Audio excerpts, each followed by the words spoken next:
Graph, you get a K, K, K. Social boy, I got walk around with a Dre. Hey. 111 as in episode 111, and we got of course we got ones up in here, all of us number ones. What's going on, everybody? Episode 111 A-League show. How's everybody doing on this another Sunday morning? Really good, man. I'm good, happy to be here. I think that's what we can all say nowadays. Right. I appreciate calling me a number one, King. That really made me smile. Absolutely. I mean, sometimes, I always have a philosophy that sometimes a little encouragement or a little compliment could definitely go the right way. I mean, because that's just something that I'm just trying to be a little bit more in terms of just living my life. I mean, that just is what that is. I mean, we're a bunch of number ones, and we had to speak that stuff into existence. Hey man, that's exactly what the world needs, especially in a time like now. Yeah, exactly for sure. But yeah, I'm here, Keem. We got Rashad, we got Jeremy. Once again, glad you tuned in, and let's get into it pretty much. So you probably heard, like, we had some things that we had planned, and it looks like we're about to be joined by another number one, straight from NYC. What's up, E? Y'all, I'm digging that shirt, bro. I need that shirt, King. Oh. You need that shirt, bro. It's pretty. What's up, y'all? Hey, I gotta come with it. I know you do. Wait, hold on. Wait, hold on, King. But before we get started into the segment we had planned, I have a new segment I like to introduce. It's Did E really rock with my music? Oh, what? Hey, boy. Hey, kid. Hey, E. He think he's slick. He think he's slick because I knew the whole time, like, oh, he ain't really rocking with it. Like he talking about. And I'm like, hey, man. Come on, E. Hey, people don't know, me and Shaw was playing mixes all week. Yeah. Hey, yeah, people don't know. We were sending each other. Shaw started it because he sent me a mix. And then SoundCloud, I had another one too. It started off good. Oh yeah. It fell off. It just but that ain't what I'm talking about, E. I'm talking about mine from back in the day. Oh yeah. I knew it. Hey. Okay. All right. I'm gonna put him on the spot. Listen. I knew the mixing and the quality. You know what I'm saying? It was homemade. Boom, boom, boom. Like, I was like, bro, like come on, bro. I'm like, I was in pocket. I was on beat. You know what I'm saying? I was talking about something. You know what I'm saying? I was talking about something. You know what I'm saying? A little J. Cole. If you look past the quality, it's like, it's deep. You know what I'm saying? You hyping yourself up. Clearly. Look at E, boy. Look at E, man. Look, it be your own, really. It really be your own, right. Man. You all right. You okay.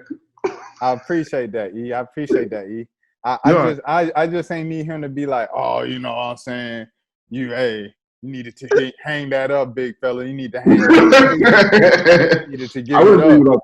I was in the game. I was holding up a little bit. You know what I'm saying? I felt like I come back. Held my own. You're still young enough. You can come back. Oh yeah. I might be done. I think I'm done. I might be done. But I mean, I don't have nothing else to talk about. You know what I'm saying? I think that's a lot of rappers' problems is they don't know when to stop because they have nothing else to talk about. So they listen, Shaw, you got a lot to talk about. Drop an EP. Drop an EP, bro. Hey man, but hey, I just wanted to put you on the spot real quick. Can you get back into it? Okay. That is what that is, though. I'm just about to say, like, if you're starting to listen to like old school stuff, that just makes me think like, oh shoot, like we all becoming old heads now. We listening to the old school. washed. Mm-hmm. And I put on a Key Sweat album yesterday because I couldn't stand what the kids were talking about today. No, man, the Shaq versus Gronk. Oh man, y'all missed something. I didn't watch it. Yeah, he had DJs all night and stuff. And Shaq was the last DJ. Boy, Shaq ripped that thing up. I'm like, at first I was like, okay, that was a good drop. And like 15 minutes later, I'm still like rocking with it. And every job, I'm like, hey, because Shaq was doing the dances too. So I'm like, yo, like, is Shaq a good DJ? And I was like texting my sister throughout it. So, man. Well, Shaq did music. I know. He did music when he was like in his early years in the NBA. Well, that's what really made me think of asking E that question. Yeah, I knew he wasn't rocking with it. No, I mean, bro, because he does like Shaq does techno. Shaq does like techno type of thing. You know, like his whole scene is different now. He doesn't really do hip hop DJ. He does straight like. If you guys seen the big like concerts he's at festivals, it's that type of like rager. Yeah. So I don't know if that was the music he was playing, Shad, or whatnot. Yeah, he was playing that like mixed in with hip hop. Oh, okay. I never seen that rock. He was playing like all the genres. He was playing like the kind of like the cliche like old white people songs, quote unquote. Yeah, if that's what you want to say. And then he was playing some of the new hip hop stuff. Like he played the Box. And a couple other like tracks that everybody knows from. Yeah. He's a good DJ, man. Okay. He does like the old school and the new school. I mean, there are a lot of athletes, whether they be current athletes or retired athletes that are DJs. I mean, Liz Camp Beige is a DJ. So there are a lot of them that dibble and dabble in that for sure. But yeah, Snoop had a good set too. I wanted to say that. Oh, that's what's up. He played the song with Pharrell, and then what did he say? Oh, what did he say? He's dropped it like it's hot. He's like when and then like he like turned down the volume. And he's like drop it like it's hot, drop it like it's hot. So it was funny. He was DJing and performing at the same time. I thought that was cool. That reminds me, Jeremy. I still remember the episode I think we did at the end of 2017 where you dissed Pharrell. You kind of went in on Pharrell saying like, "What has he done?" Hey, what have you done for me lately, Eddie? What have you done for me lately? And that was the year I think Pharrell like it. No, it wasn't. That was 2014. I just saw a tweet about that last night. This was 2017. Yeah, this is 2017.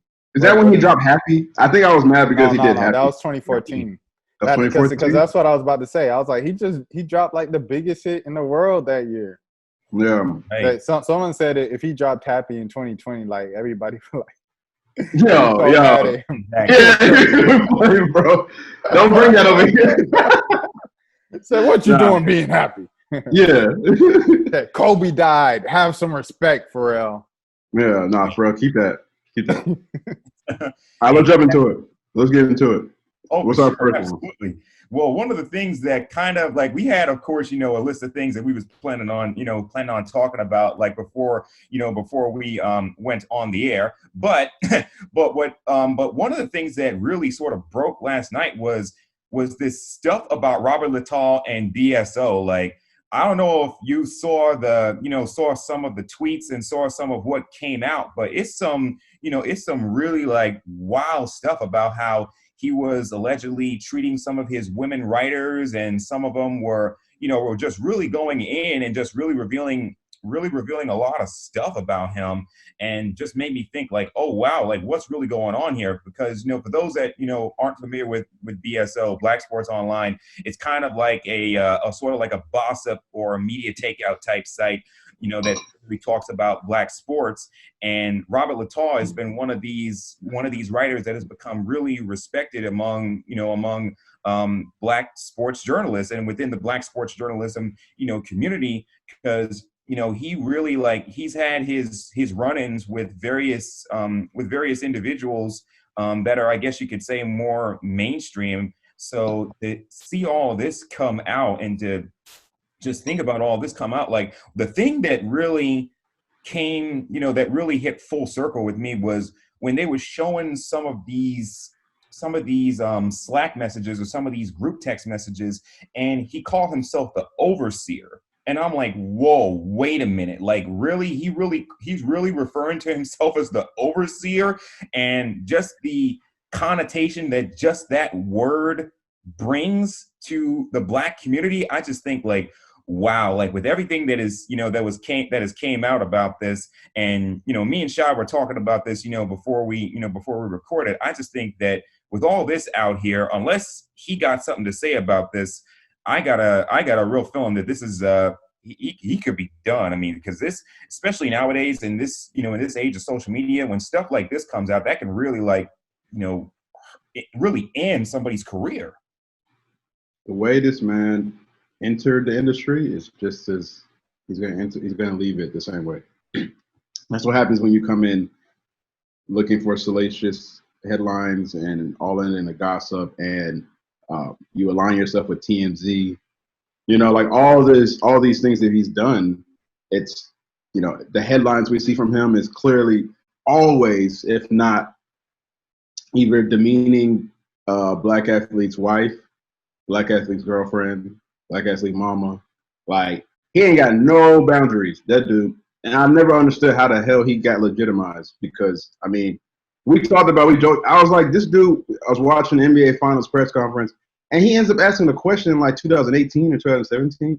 I'm like, how is he there? Like, how did he end up where we saw his constant Twitter feed of just like wild gossip, NBA gossip, to legit in an NBA conference, like NBA Finals press conference, where the four of us wasn't at, but that's a whole nother discussion. But none of us could get credentialed, but this man got it. Never understood it. Doesn't make sense. But yeah, he aligns up with TMZ. He's somebody who clearly, like you said, Keem, in those text messages, he wasn't apologetic. He was very much so, I said what I said. A lot of times the women were in there were begging him to apologize about things. He didn't want to do it. Just kind of fits who he is, whatever. But this coming out about him wasn't a surprise for some reason, bro. I'm like him not paying his writers. No shock there. I heard that about him before through like numerous other writers who said that they hated working with him. He just uses people up for their ideas, like that type of thing, trying to build his own platform. And he's somebody like that we've seen time and time again, where it's sort of like in a way, a Bill Simmons when you build a platform that's really all about you. And it's not really about the content and the writers. It's just really about him. That whole thing he built BSO about black sports online. It ain't about black people. That was about him. So like that's what happens when the ego's driven and it's all about one person. This happens every single time. They never want to be checked by anybody. I'm sure people at the Ringer never want to check Bill Simmons because it's about him. So for people to wait to want to call him out now, I understand why all the women felt the way they did. Now is the right time for them and comfortable to do it. But like that dude's a clown. Yeah, that stuff was like as tough as it was to hear and read it. It was like not a surprise coming from him. So yeah, man. Like really, my thing with this, it's like kind of first, like I just kind of wanted to say like a couple years ago, like I looked up to Rob, not in a way of like the content he dropped or anything like that, because I'm not like Eric said, I'm not really on the side of gossip. I really wasn't checking for BSO that much, especially as I got older. Excuse me, and spent a little less time on the timeline. But the thing that I looked up to him, and like Bill Simmons, another guy who this week got called out, exposed, boom, boom, boom. And academics. I'll throw academics in there as well. The thing that I really looked up to with all those guys is that the fact that they build up something themselves. They built up a brand within the media industry, and they became successful from it. A large part thanks to the internet. So, I mean, excluding Bill Simmons, he was kind of already doing his thing on ESPN, boom, boom, boom.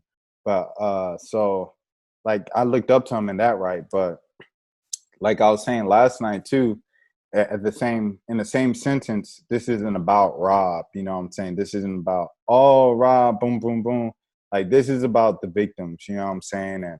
And what can we do as men to do better? So, we have to look at ourselves in the mirror and like genuinely ask ourselves as men, like, are we part of the problem or are we part of the solution? So, excuse me. And a lot of times, when you see a thing like this, you'll kind of look at the extremities of it, right? Like this dude flat out just asked one of his coworkers if she wanted to go with him to the 2018 combine so they could have sex. Like he flat out asked her that in text message. He flat out told one of the victims that came out, if she had a certain number of errors in her stories when she turned them in, she had to expose herself to him and show him, her chest. You know what I'm saying? Like those are the extremities and whatnot, right? And then you might look at that, you might read that like, oh, that's terrible. I'll never do that. But you have to look at yourself in the mirror and think, like, even on kind of a surface that you might consider super small, it's like, dang, did I say the wrong thing here? Did I make my coworker feel uncomfortable here? Boom, boom, boom. So, you know what I'm saying? You have to look at yourself in the mirror as well. And if there's any time that you might have slipped up, you know, you might have told something that you thought was a joke, but that the other party didn't receive that well. This goes beyond even work. This goes in just society. This goes with friends. This goes with former classmates, whatever it might be. You really need to take a look at yourself in the mirror as a man and be like, dang, well, I could have done that better. And then, you know, go to that person, go to, you know, that victim, let them know, yo, I was tripping. Even though, like, I might not have looked at it as a bad thing, it was really like a bunch of small things that add up to one big problem. So, you know, I think it's our responsibility as men to check ourselves, you know, check our homies when we see stuff like this going down, because, you know, it's a huge problem, obviously. And yeah, it doesn't need to be like that. Yeah, Rashad, I agree with everything you just said. That was, you know, the last part is kind of what I was gonna say is that it's, you know, it's up to us as men to check ourselves, but then also check our friends. You know, when we see stuff like this taking place, you know, it's, you know, some of the stuff he said to, you know, his employees is ridiculous, and it's like, you know, where were, you know, why if I'm in an office and I hear somebody speak to a woman writer like this, I don't think, you know, that's, you know, it's an indictment on the people that surround him as well.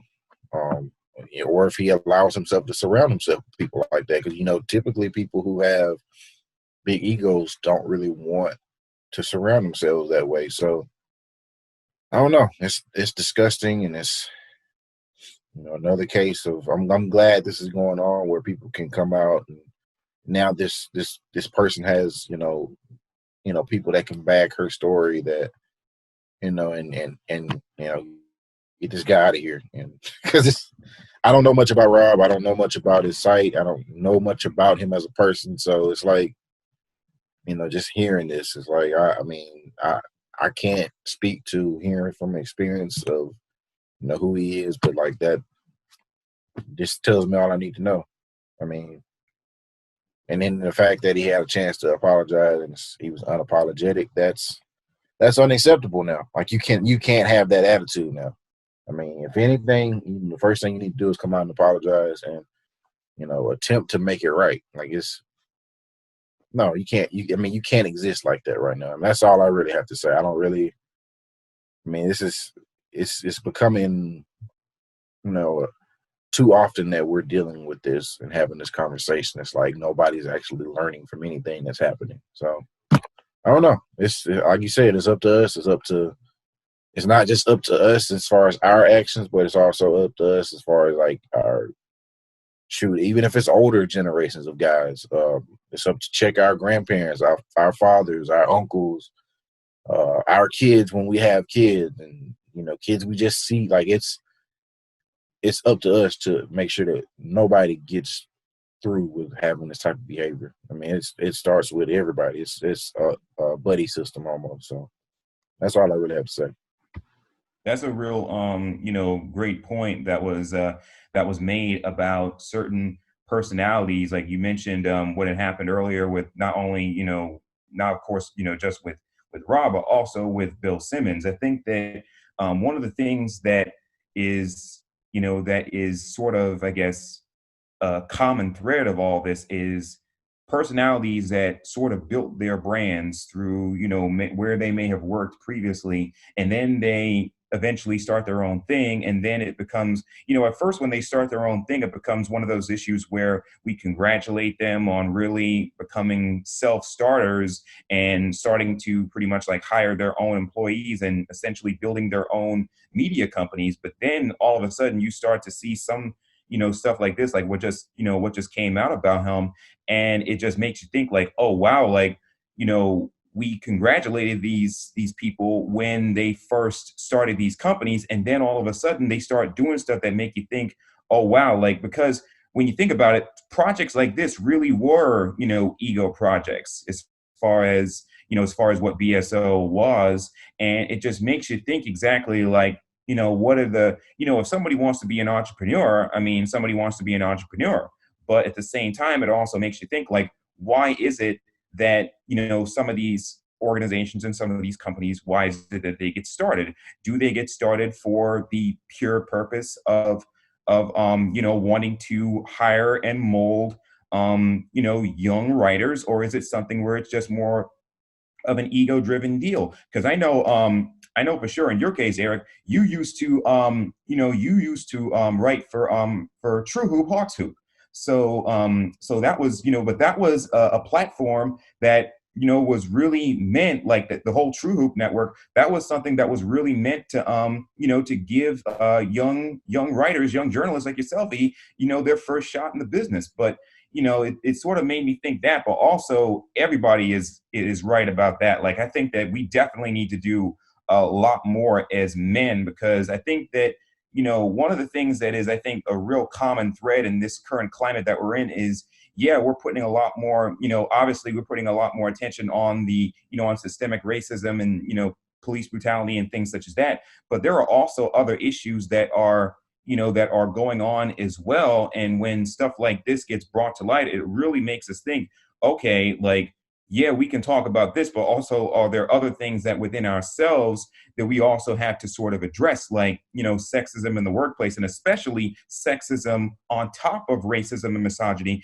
in, in journalism, not just sports journalism, but in journalism as a whole, in the media industries. So I definitely think that for sure everybody is right in terms of, having to be just better and really, just, have, more of awareness to where we are looking out for, where we're looking out for our sisters, and not just,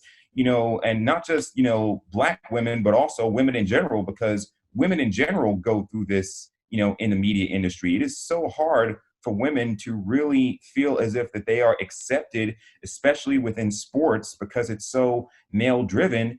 And, it's something that we see, not only in sports journalism, but also as a microcosm in sports. I mean, it's one of those issues where people still wonder exactly like, how come we can't have a woman head coach of a men's, major athletic team? So it really just brings the whole thing full circle. And I think the message of all of this should really be, we need to do better by our sisters. Amen, King. Amen. Well said, man. Mm. Absolutely, absolutely. Yeah, we just, we definitely need to do, better. And really and truly, it starts, like I said, it starts with us. Like, we can say, up about other people, but really and truly, it really starts with every single, like, one of us, as far as making those changes. And if we look inside ourselves and be able to make those changes, then I feel like that, that's how we really address the issue, with all this that's going on, not necessarily, looking for other people, because we may look for other people to do things and they might not necessarily follow through. But if we change ourselves, then all of a sudden that is really the thing that really has the domino effect, if you ask me. So yeah, absolutely. But yeah, I guess you can say, farewell, Robert Littal. So, you started your own thing, but, and everything, but yeah, you turned out to be a pretty big creep. And like I said, I never met him, or anything like that. But yeah, I think it's okay for him to, the clock has struck midnight on his mess. So his time is up. The buzzer is sounded. See you later. Bye. Also, I just want to just bring up these Black companies not paying their writers. Like, on the outside to the public, it's always like, support this media outlet, boom, boom, boom, white, Black-owned media outlet. But it's like the media outlets aren't taking care of their own, in-house. So I think that's the problem. When you see Rob living, he goes off like he boasts a lot about like the lifestyle he lives and the lifestyle he's afforded. The status he's achieved based off of building up his own business, his own brand. But it's like, so you have money, you know what I'm saying? Like I was at a place where it was the same way, where the CEO, the founder, was going out on trips, boom, doing this, doing that. You know, we were booking A-list celebrities every single month for stories and stuff like that. And so it's just like, I know you have the money, excuse me, and I didn't receive a penny. You know, it was nothing but false promises and stuff like that. And that's not the way to do business, and that's not the way to connotate business and, you know, black people, black owned businesses. That's not the way that you kind of like associate those two. So if you're trying to start a media company, I know Jaylen Brown's doing something, I know LeBron just launched something this week. Just make sure you do it the right way and you do it professionally on all levels, not just making women feel comfortable and being a decent human being, but also paying your writers. I don't get why you wouldn't. I don't know why that's like, this is like one of the few industries where you can get away from not paying the people who make you the money. Like, that doesn't even make sense to me. I don't think people understand how difficult the writing process is. I think they think that it's a lot of just you're throwing your opinion at stuff. I think people should have to watch and see the process and the different types of processes that, you know, journalists go through to make a story. It's not just I sit down, I write a story, and I'm done. That's not what happens. Especially when you want a well-written story. You got to go out and try to, if you're covering a game, you got to go to cover the game. You got to think about the angles. You got to worry about the stats. You got to worry about your storyline. You got to worry about getting in contact with people. Like, there is so much that goes into one piece of content. It's not just about, oh, let me go in here and throw a bunch of stuff on the wall and see what gets the clicks. Sometimes that happens, but it's not the type of journalism that, you know, even those people should be paid. Like, you're making something. Everywhere, every other field in America or in the world, when you make something, you get paid for it. So, I mean, yeah, I feel like everybody should have to watch the process and see it. So, Essence Magazine, Essence Magazine, that their writers have been for the last couple of years, bro. Yeah, I mean, because of how it's been, people have their perception of writing and journalism has watered down, whatever that is. This is also how they treat their writers. It's funny because they themselves are saying that they, at one hand, they want to promote writers and give us a platform, and then, but behind that, they're also having that same mindset of like journalism has lost its value in a sense, and you're treating your writers, clearly you treat your writers the same way. I think also it's just like, bro, you're taking advantage. Like, I think what I was talking about with you're starting something black owned, and then you're trying to promote and sell it as that this is for black people. I want to promote black people, black writers, black whatever, hosts, black personalities. You want to do all those things, but in the end, you don't put your money behind them actually, and not trying to develop them or any kind of put in a program or like actually build something sustainable. You just want to take advantage of them. You're not for us at all, bro. Like, that is the most hurtful thing of anything. I expect that from any other court, but it's like time and time again, you see companies like that who just take advantage of their, you know, they sell you an idea, make you feel comfortable that, yeah, this is a place where you'll be surrounded by black creatives and you guys can work together, and something you'll never experience at another corporation. And then, but you're treating me just like any other corporation, bro. Like, that hurts the most. So yeah, that has been, I feel bad for people who are entering the market, young writers who are like, I want to write for BSO, I want to write for because they don't know any better. You wish you can just like, you can't stop everybody, but you wish you can just like, yo, tell them like, there's signs, look out for it, talk to people, do more research before you just want to attach yourself to something like this, because like you're young, you don't really know any better, but that to me is just the wildest part of all that. It's just like you really have an opportunity to like build like a strong black creative space, and like actually you could take it to whatever level like BSO, whatever, Rob, he had a chance, whatever, do with that. He's just one example, but like, Essence, whatever, they have opportunities, man, to do something really special. And then once they get in that position, all of them do the same exact thing and they forget. And it's all about them. It's all about power, taking advantage of writers. They see us as like replaceable. They don't see you as like an actual human being. They just see you as a pen, like that man was getting covered 24 hours a day. He had coverage. Nobody, that's a lot of riders that he was covering his butt for him because he wasn't doing it. But he had a lot of people covering for him, and those people were busting their butt, not getting a lick. And that one girl said it too. She was just like, I finally got $100 to go visit. I forgot what it was, like a trip she was going. Yeah. Finally got $100. I was like, damn, 100, like finally. Well, one of the victims wrote over 800 stories for him. They're all, after she left, all gone. The byline's taken all off. He took them off. Yeah. See, like.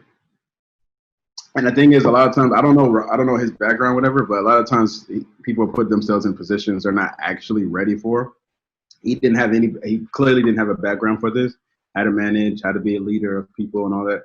That's what happens in this internet age too. Is like a lot of people are ascended into a position or try to build. They just tell you, I'm starting my own business, and they sounds all great and dandy and all that, but they don't know anything about how to actually run it, how to actually be a leader of people. That's what I think the importance of you walked into a great point, E, of entrepreneurship.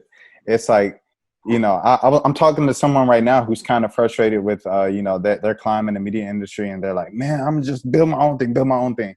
I'm like, bro, I understand where you're coming from. I respect it, and not to get too much into my story, but that's definitely something I'm kind of looking at down the line.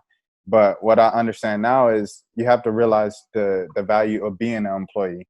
Everybody always kind of on the entrepreneur side, on the employer side, they see like, this is important, but you have to understand the value of being on both sides. So the value of being an employee is you get to sit down, shut up, and listen and learn how to lead, pick out things from different things that different people are teaching you. So when you go, you aren't just kind of learning on your own while trying to lead people. You know what I'm saying? So you have to understand the value of being an employee and humble yourself to run a successful business down the line when you're ready to start that and everything like that. All right. We back here once again. So yeah, obviously. So in addition to, all the craziness, obviously, that was, that has been exposed about Tall and how he pretty much just canceled. There's still, believe it or not, and we didn't get into this much last week, but believe it or not, sports are on their way back. And, we've talked about this in previous episodes with, with the risks of bringing back sports, especially with the way that Mr. COVID is, doing just way too much damage in Florida. But there's, looks like that the NBA is going forward with this plan to restart their season and have a playoff format at the Wide World of Sports Complex in Florida.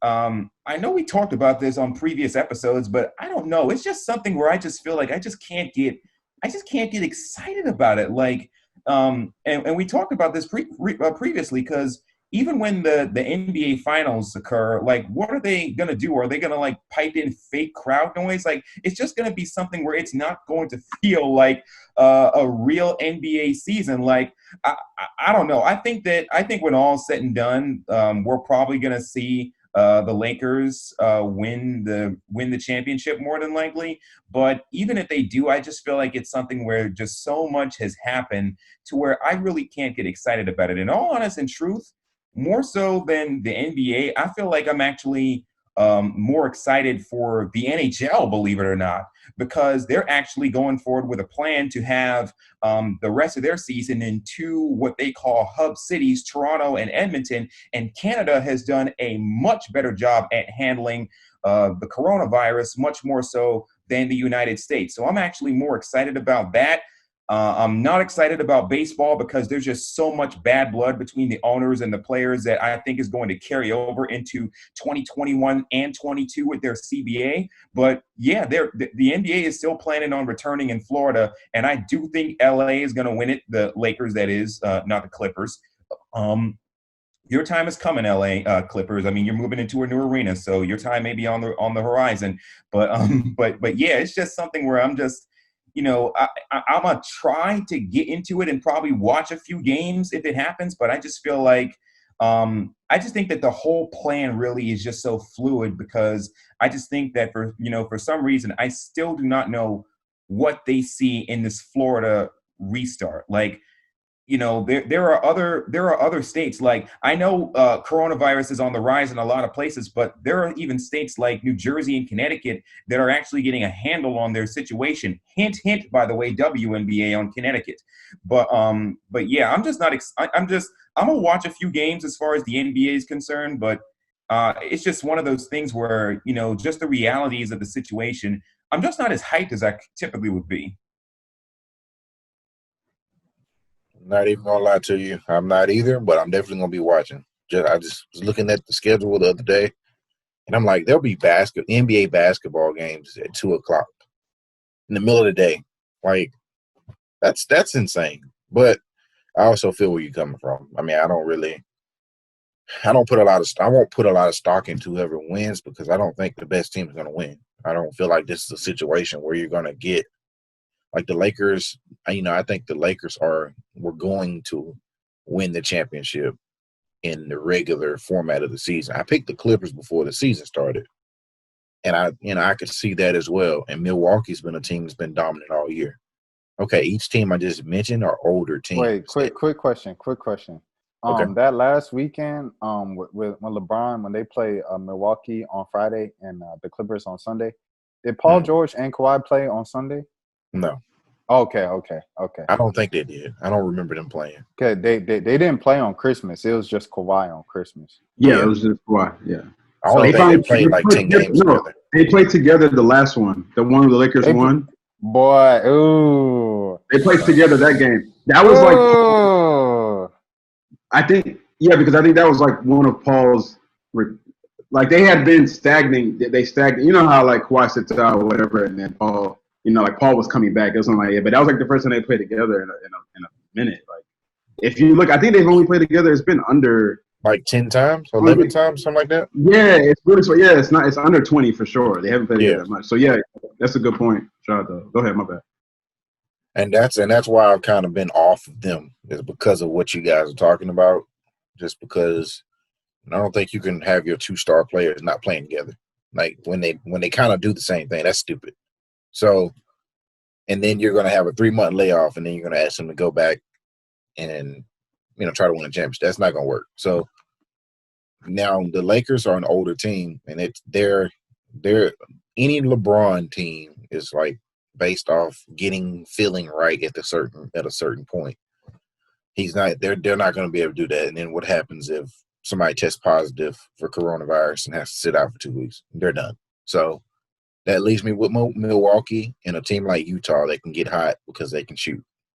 So, I'm never going to be like, oh my God, this is a big championship for this organization, and you're going to get to see the parade, and you're not going to get to win it in your city. So, like, this is kind of a throwaway championship, but it's going to be fun to watch just because I didn't watch much basketball because I was anticipating the playoffs being so exciting.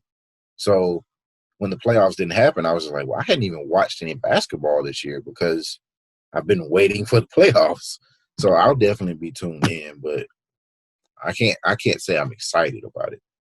I'm definitely going to watch though. So yeah, shout out to Avery Bradley for being like, I'm about out. I think it's like his son or has like a tradition or whatever, but he's like, I'm not gonna, it's not worth it. Yeah, I mean, I'm just like, I can't, I'm trying to understand exactly why, also like from a fan perspective, the conversation has been like, Donovan Mitchell said it really good. I saw his tweet. He was just kind of like, I'm starting to see a lot of people who are like really not standing with us in a way, like they root for us, but then they don't really stand with us when we're trying to do something, important, whatever. People are, they're doing the whole jersey thing, and they're going to put names on the back of the jersey that has to do with Black Lives Matter, and et cetera, and all that. So, okay, cool. I mean, my commentary on that has been less and less. I feel the need, if whatever they want to do that they feel is right, go ahead and do it, use the platform.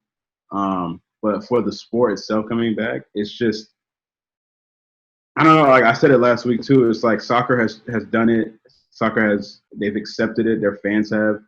They've been in the English Premier League, Spanish League, the German league, like they've all been playing, and it's they've no fans in it, and the players have. It's still been exciting games. I've watched a couple. They, and that's a sport too that obviously, like any sport, it lives and dies by the fans and that experience, and whatever. So you need it, but with this, I can't. I'm gonna give it a shot and try to watch it. I just don't know how into it I will be for a sport that I love so much. This just feels like they've been. I think because all of us have been so attached to the timeline of it, and we've seen how long it's taken for it to happen. How many like people are like 50-50 players are about like we've seen it ins and outs. This is like the problem when you see the ins and outs of the league. It's like now you have your own. You form your own opinion, and then it loses like the enjoyment you have in it because now we know so many players are really against playing. So many players really don't want to play, but they're also like feeling obligated to play because of money or because they just don't want to be casted out like Kyrie in a way, or So you also just see that it kind of ruins the fun of it. Now you see there's players who are out there who probably really don't want to be out there. They rather just be home. And I forgot who said it a couple of weeks ago, but it was just like most of these dudes are already in summer mode. Most of them are already accepted. This is summertime for me, and they're okay if they don't come back. Like really though, like NBA players, a lot of them, I'm sure, I promise you, this is like star driven. These are the top heavy: Giannis, LeBron, Kawhi, all these dudes, AD, whatever. Like a lot of other players who need the money, I'm sure they're pushing it too. Like Austin Rivers, like he said in his note. But the stars are definitely pushing this more so than anybody. That let's get back because we have a top 4 seed. We're already 60 games through. We have TV obligations we're going to do. And, all we know the ratings going to be through the roof, fellas. I know I'm not lying. Yeah, the ratings going to be crazy, and they know that. Like, that they'll be stupid to admit that it wouldn't. So ratings going to be through the roof, but it's still the experience of itself is just going to be like. We'll see how can I ask you a question, Eric? While we're talking about ratings, while I'm thinking about it, I know this, for me, this will be a little difficult to view just because you'll have the semifinals and the finals probably going right up against college football and the NFL for the first time. So how do you feel about that? And how do you think ratings will either suffer or excel because of that? How do you feel about that? Yeah, they never had to compete. Well, I mean, typically once the season starts, I mean, like the NBA, like their big event will be competing against a regular season college football, college and NFL, because it'll be the finals will be like late August maybe. So, late August, yeah. So that'll be right around the time where college football starts and NFL starts to get going. Yeah, I think they'll be fine, man. I honestly the appetite for basketball in this country is what it is. I think we all know it's pretty damn high. I don't think it'll split. I don't think it'll split. Like NFL, I know you said college football, and even NFL, whenever they start, I think that will probably the NFL more than anything would maybe take a chunk out of some NBA viewership, maybe a little bit, if that. But like, I don't think it'll be hurt. Like, it's the fact that they're coming back at this point in time. They're going to come back when it's the most competitive part because all people complain about, which is true, regular season could be a bit of a drag. The NBA is going to come back when it matters the most. So I think people will be in tune more than ever knowing that we only have 20 games or so left or whatever they're going to play.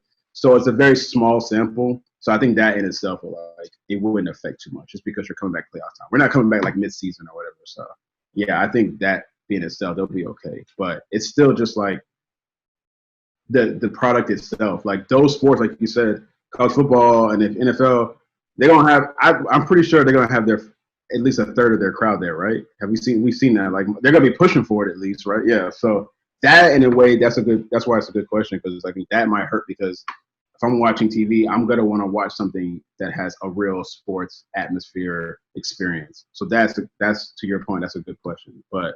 And I don't know what the situation will be with baseball. I don't know what their fan situation will be like at that point as well. So that's even another layer is that now you'll have baseball getting close to the pennant chase at that point of the year too. So it's like the NBA is kind of setting itself up to be in a position where it's competing against not necessarily these leagues as we know them, but the normality of sports in general.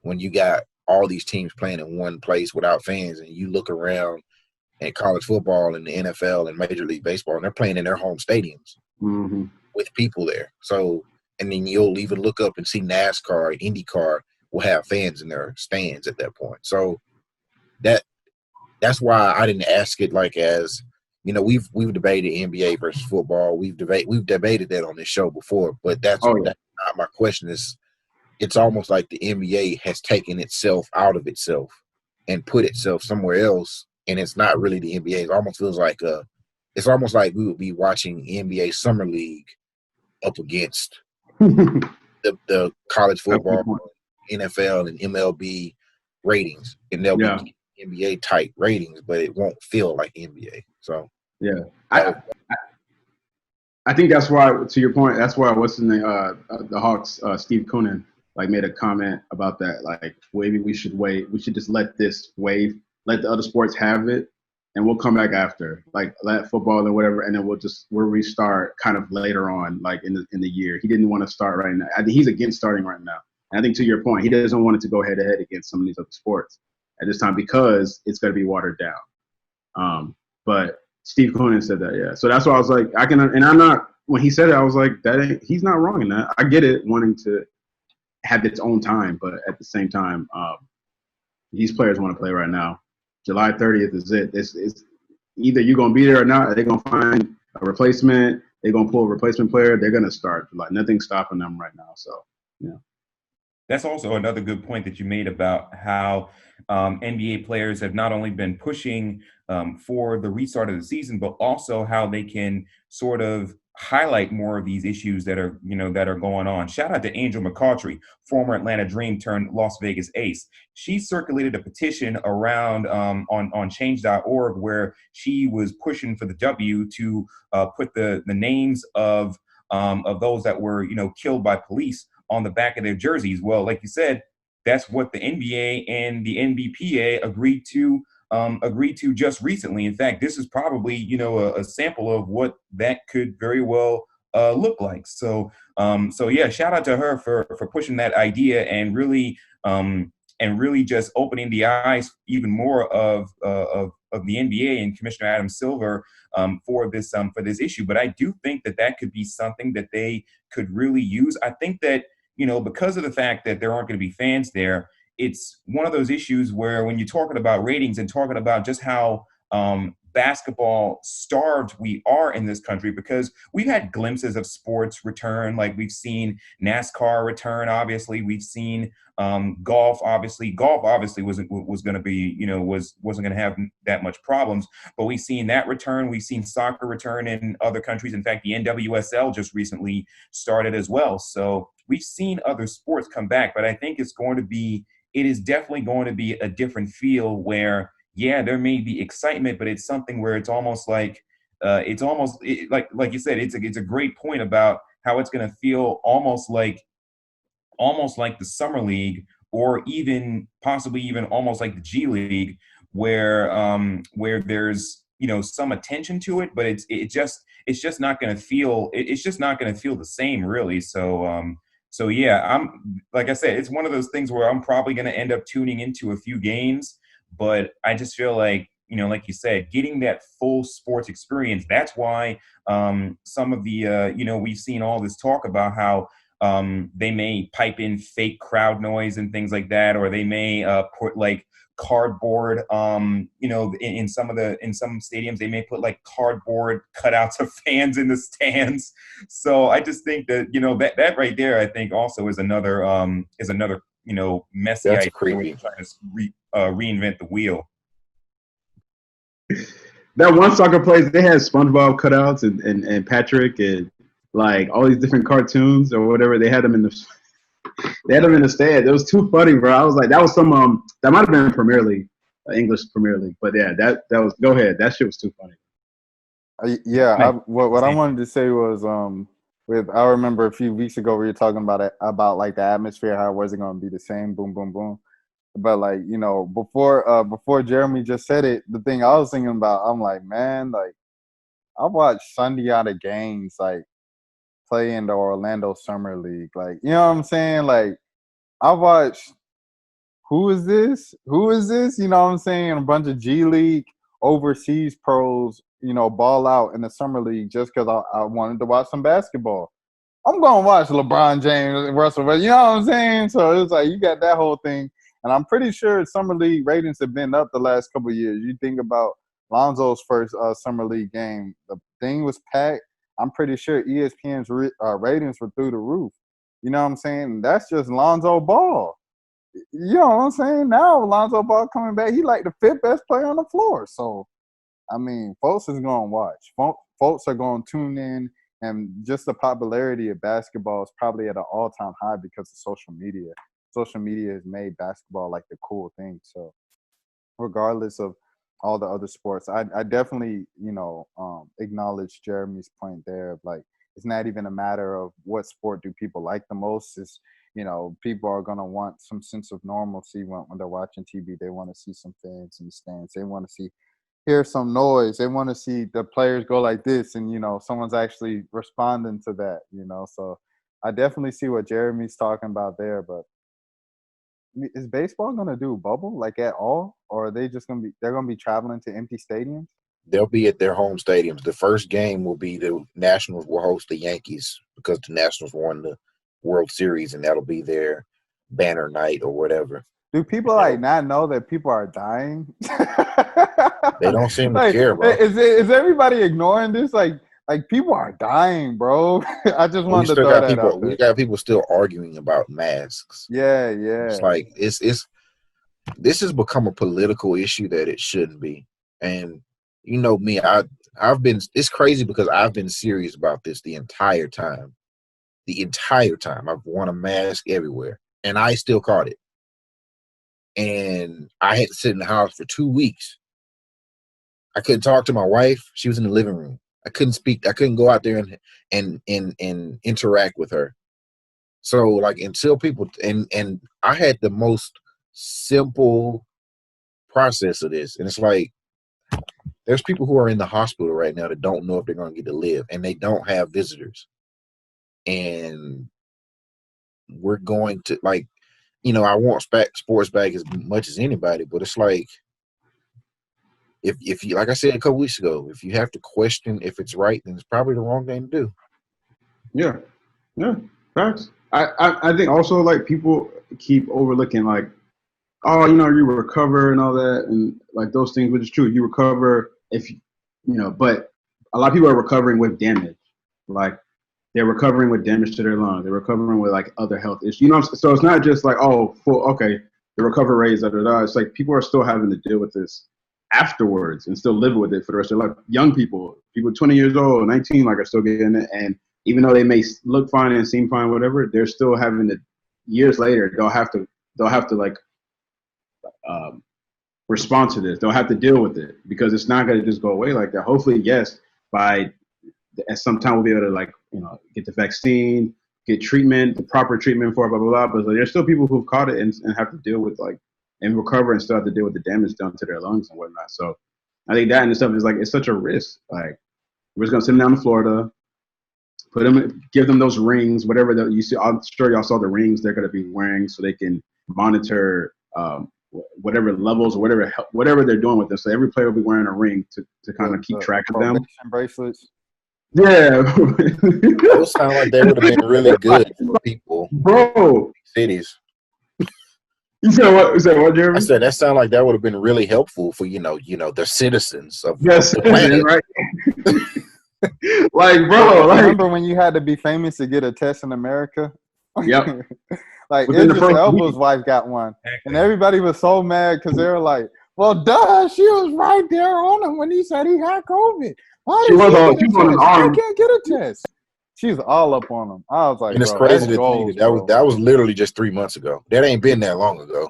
Yeah, exactly. That like 2 years ago, man. Yeah, really. So much has happened, bro. It's been crazy. It's not even July, man.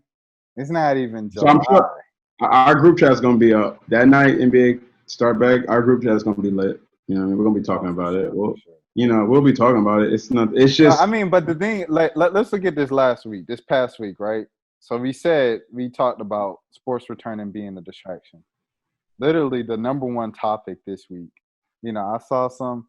Oh, I'm not seeing people talk about Breonna Taylor, so this will be a great day to arrest the cops that arrested Breonna Taylor.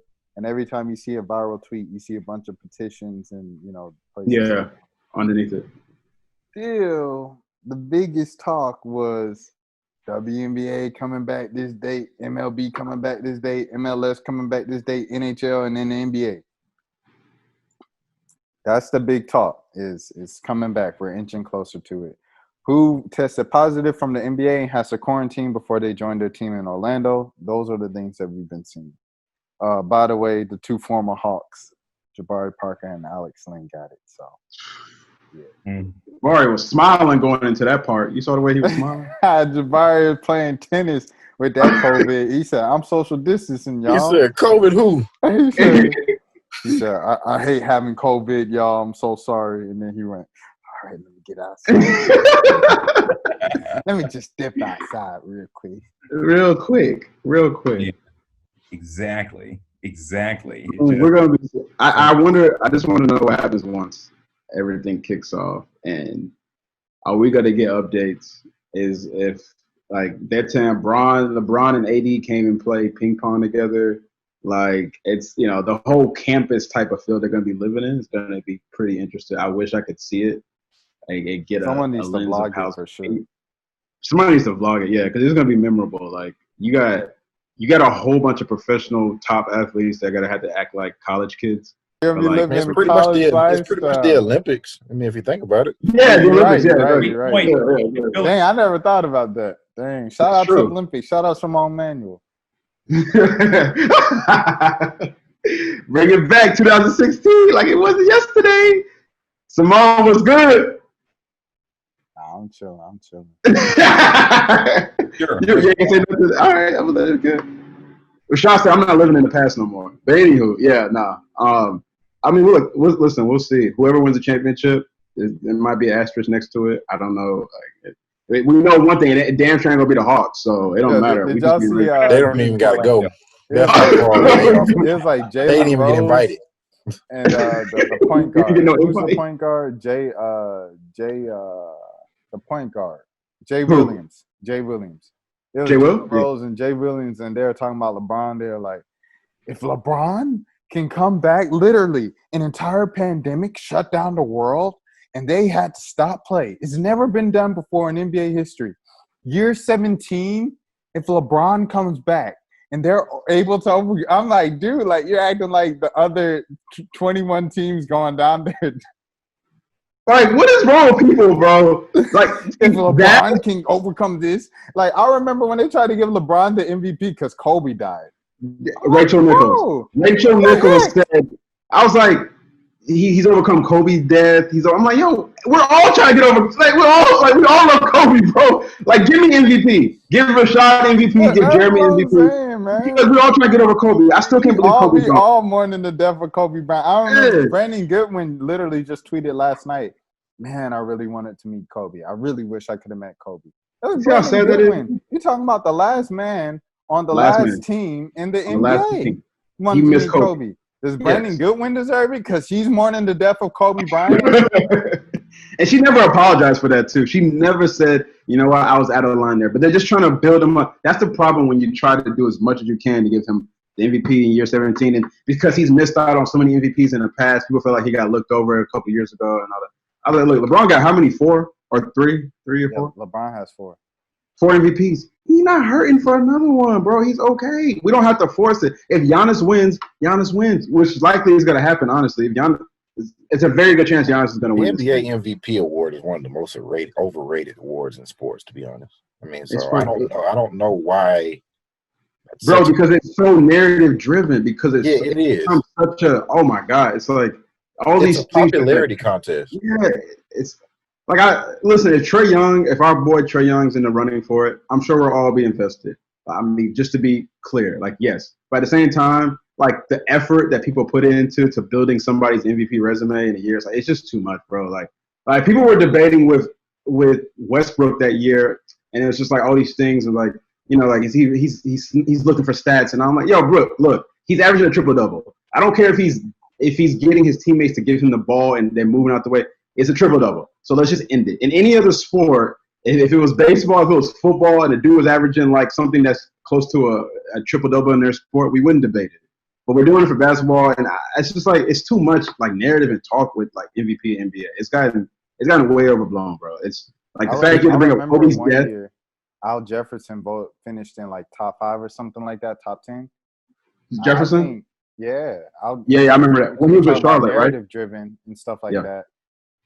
Al Jefferson probably should have got a little more consideration, to be honest. That was his year with Charlotte, right? Was it the Hornets or his? Yeah, but I mean, Al Jefferson had like a 5-year run where he was doing like 24. He was good. Yeah, he just was. He had like a 5-year run where he was doing 20, and nobody was really talking about it. Like, I guess we know about it a little more since we're in the South.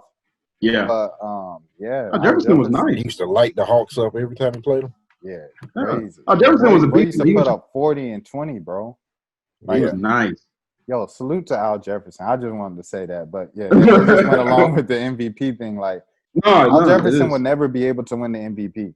No. And it's the thing with the Heisman Trophy in college football. It's another award I don't like. I'm just like, it's really just the best player on the most popular team. Not even the best team. The best offensive player. The best offensive. The Heisman is just the quarterback. It's the quarterback award. It is. And it's like you can't tell me a quarterback's the best player in the country every year. Every year, yeah, you can't tell me that. Oklahoma's gonna keep winning every year. Oklahoma's just gonna keep winning every year. So our boy Spencer is gonna win it next year. It looks Spencer's like not gonna win anything. Spencer's not even gonna start. Yeah, he's not. I hope he knows that. It's time to transfer, buddy. I hope his backup from that show, from his high school, I hope he goes to Oklahoma and takes his job. Oh yeah, his backup came in. Ooh, I gotta watch that again, Jeremy. No, but I was gonna say even this. I'm gonna bring it up, Jeremy. Is for me, I was done the year that they gave it to Derrick Henry over Tyrann Mathieu. I think Derrick won it that year. I think it was Derrick who won that year. They gave over Tyrann Mathieu. Yeah. Was it Derrick Henry that year? Yeah. Was it Derrick? I can't remember who it was, but I know it was an offensive player. But no.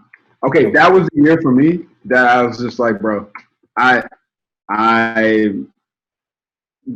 Charles Woodson was the literally did everything. He literally did everything, and it was still returning punts, intercepting, pick sixes. Like that dude was. And they gave it to Derrick. He still this man. It's some people bro, like you look at you look at a guy like Michael Beasley. You know his highlights were circulating on the timeline this week and stuff from like pickup runs on offense. Yeah. There's some dudes who are like so talented, it's ridiculous. Like Mike Beasley, a guy like OJ Mayo, a guy like Tyrann Mathieu, dudes who like been in trouble. You know what I'm saying? Dudes who like battle real addiction. Dudes who, you know what I'm saying, did all this, and at the end of the day, they could still come out Josh Gordon. I remember Josh Gordon. What was he like? He was out the league for like 2 years, and his first play back was a touchdown, and he threw on the sunglasses on the sideline. And he can still play today. Some dudes are just – it's amazing to me, bro. Like that stuff amazes me. Like how dudes can like literally, for lack of a better term, piss away their careers.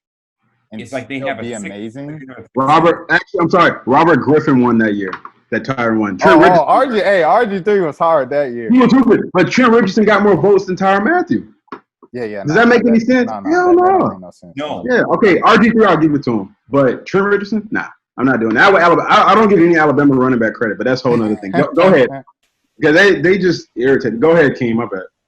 No, that is what it is. I mean, that is entirely what that is. That's a good point also that you made here about the whole MVP thing because, one of the biggest LeBron stands out there is Colin Cowherd. He literally will go on his show every single day talking about, LeBron deserves the MVP award every year. He deserves it over Giannis. He deserves it over Russ. He deserves it over Harden. He deserves it over everybody. And I'm just like, whoa, like that helped. LeBron's great. We all know LeBron's great, but he's not going to win the MVP every year, and that's no problem. Jordan didn't win it every year. Jordan didn't win, and media has an influence. I get it. Yeah. If you turn on the TV any time point of the day during our work, we're all working, we're all at work, we turn it on, Fox, whatever, ESPN, we already know LeBron James is going to be He doesn't have to say anything. LeBron doesn't have to campaign. He never has to say a word, which is fine. That's how he's a superstar. But that man LeBron said, what did he say? He said, "No, they're not about to fire you, Richard. You friends with me. You friends with me, bro." I'm like, bro, when he punked ESPN like that, I was like, bro, and ESPN just gonna post it too. Yeah. He also told ESPN, they need to drop the Jordan Last Dance. He said it on the same thing, and they dropped it within like a 2 week. They moved up the date because of him. LeBron's like, if I was y'all, I would drop. I'm like, this dude runs this country. I love LeBron. I love LeBron, but it's just funny seeing that. He, on one hand, he has all this power, and then people still trying to act like he gets snubbed on the other hand. I'm just like, bro, it can't be both, bro. Like, we already acknowledged how I hate this generation for the sole fact of everybody wants to be an underdog. Like, yes, everybody's not an underdog. Like, thank you. Even Trey, bro. Like, Trey, you my dog, but you was a whole 5-star point guard. First of all, you had offers in high school to go to any high school you wanted to go to, any prep school. The Oak Hills. Then you had an offer to go to any top blue blood that you wanted to go to. 5-star. You made every All-American game. You've been chosen since you were 12 years old to be Trae Young. Kevin Huerter has been chosen to be Kevin Huerter since they're 12 years old. Those guys played through Team USA as middle schoolers all the way up. You know what I'm saying? These NBA guys, for the most part, have been chosen from an early age. Trey had offers from Oklahoma, Kansas, Kentucky, Oklahoma State, Texas Tech. Are you Kentucky alone? Are you telling me, like, to your point, Sean? It's like, bro, I get it. I know I'm with you on this because it irritates me when I hear players say, like, I didn't know, but they slept on me. He was the only person in NCAA history to lead the country in assists and points. He was on ESPN every single night leading off. Trae Young. And you know what? What I seen on the timeline today, it was like, throw it back to Trae Young's rookie debut. Who would have thought he would have been the player he is? Wow. Listen, everyone. Hey, hold on. We're not supposed to cuss on this channel. So I'll just say, brother, did you watch TV? Did you have any awareness of this kid who won the 3-point contest at McDonald's All-American 2017, came to Oklahoma, was the talk of TV for the entire college basketball season, and then came in like he was like one of the most. He had to be.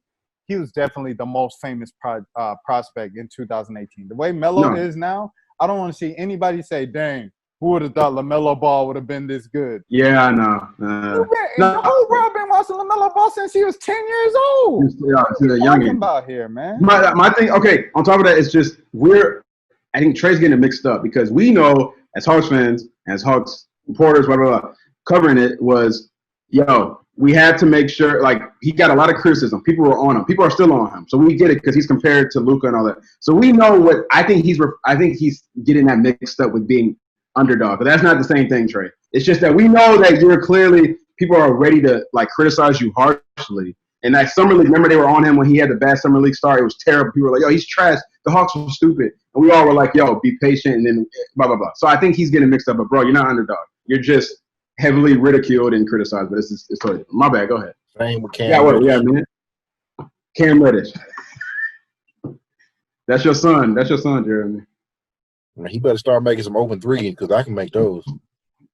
You better ask yours. No. This man Cam used to score 6 points. This dude was like, "You couldn't get to the free throw line twice." Man, Cam used to have scoreless games, bro. He was like, "You couldn't hit a free throw." But I kind of missed him. Like, make a layup. We got less than a minute left. Everybody sign off. Rashad Milligan, you already know. Jeremy Johnson Clark _Kent_ I cherry pick to get my East baskets. Ooh, that boy said it. It's your boy E, Eric, your boy, you know what I'm saying? Detroit Raptors on the rise. Yeah. King Balaam, Twittergram, Beyond the W, Prep Girls Hoops. Check it out. It's kombucha. Yeah, all right. Hey, Lee, baby. Y'all must thought that I was gone with spread the whole time. Y'all don't want friends, I want Audis. I don't want cars, I want Rarries. I don't want friends.